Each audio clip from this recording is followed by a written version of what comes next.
Hello, my name is Lok Nguyen, and this is my presentation on transgender representation in fashion. So, for an intro, I'm going to be talking about pop culture and fashion. Pop culture helps create and spread ideas about who matters in society. Fashion is a big part of that. It's more than clothes, it's a form of expression. Through fashion, people show their identity, beliefs, and creativity. Fashion media like ads and runway shows shape who we see as beautiful or important. That's why it matters who's included and who isn't. Why representation matters. Representation means how people are shown in media. It affects how they're treated in real life. For transgender people, accurate representation helps fight stereotypes. It gives them space to be seen as real and valuable. On the other hand, when they're erased or misrepresented, it can lead to judgment, discrimination, and isolation. Media doesn't just reflect the world, it influences it. Fashion's cultural power. Fashion holds a lot of cultural power. What we see on runways or in ads impacts how society defines beauty and gender. For a long time, fashion celebrated mostly thin, white, cisgender bodies.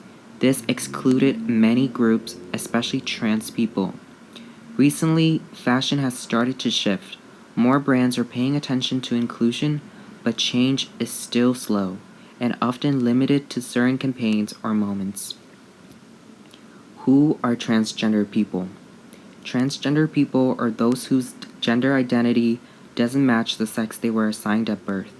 Their identities are deeply personal and their experiences are diverse. But in media, they're often reduced to stereotypes or used as symbols. In fashion, they've been left out for decades. Even now, trans representation tends to be rare and treated like a trend, instead of being a regular part of the industry. Brands making progress. Some brands are taking real steps towards trans inclusion.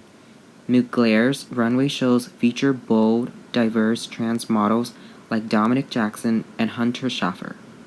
Savage X Fenty, led by Rihanna, casts trans and non-binary models as part of their regular campaigns. Calvin Klein featured Jerry Jones, a black trans model, in their Proud in My Calvin's campaign. Chromat is especially important because it doesn't just cast trans people, it hires them as creatives too. These brands are showing what inclusion can look when it's intentional. A milestone moment, Alex Consani. A huge breakthrough came in 2024 when Alex Consani won Model of the Year at the British Fashion Awards. She's the first transgender woman to win that award, and it's a major moment for visibility. Her success shows that trans models can thrive at the highest levels of fashion, but she's still one of very few. One big win doesn't erase the fact that the fashion world is still mostly cisgender behind the scenes. The reality: inclusion is still limited. Even with progress, most fashion spaces are not fully inclusive. Trans models are sometimes included in campaigns, but rarely as long-term faces of brands. They're often brought in to appear diverse, but not given the same status as their cis peers. True representation means more than visibility. It means hiring trans people as photographers, casting agents, designers, and directors, people who shape the industry from within. In conclusion, what true representation means.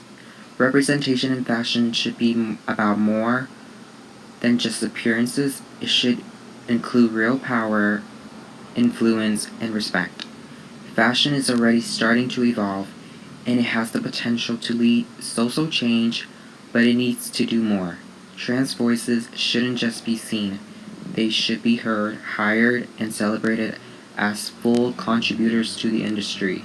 True inclusion means making space for everyone, not just for show, but for real. Thank you.